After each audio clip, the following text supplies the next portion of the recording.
Knowing how to correctly read a writing assignment's prompt will set you on the path toward earning an A on that writing assignment. In this video, I want to cover some tips for deciphering paper instructions. And we'll start by defining the writing prompt itself.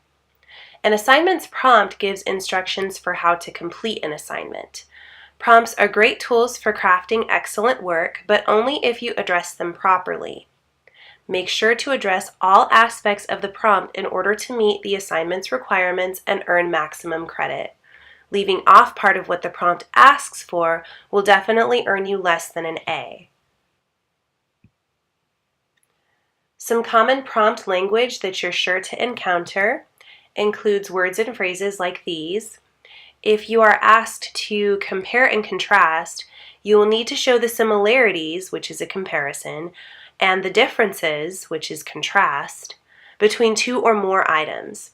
Sometimes your instructions may state to compare and/or contrast. In cases like these, you have the option to show only similarities or only differences or both.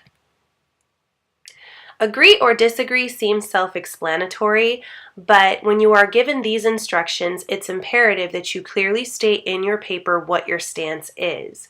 Missing the mark here puts the rest of your paper content in flux and makes it seem vague.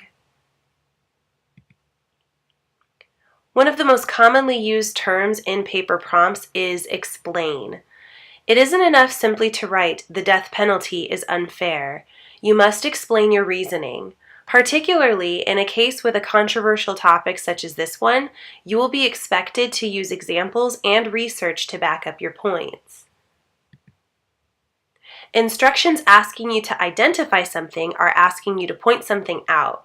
If it isn't apparent that you're pointing to something specific in your paper, then you're probably missing the mark here.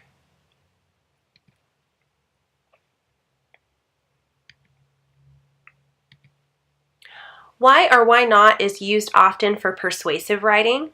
Identifying why or why not provides further support of your stance.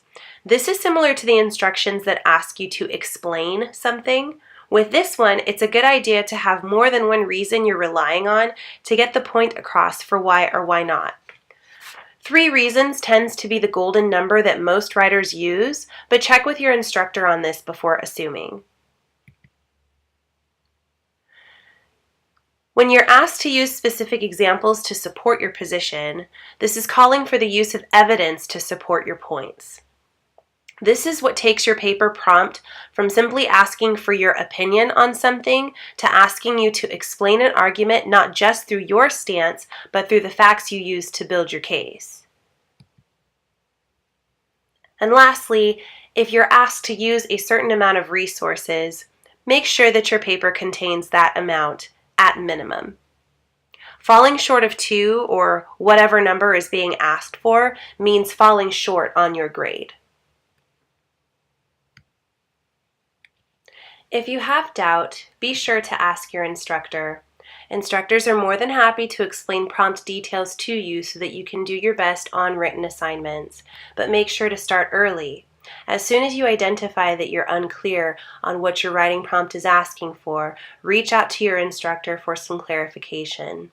You can also seek additional help through a tutor available through the university's Writing Center.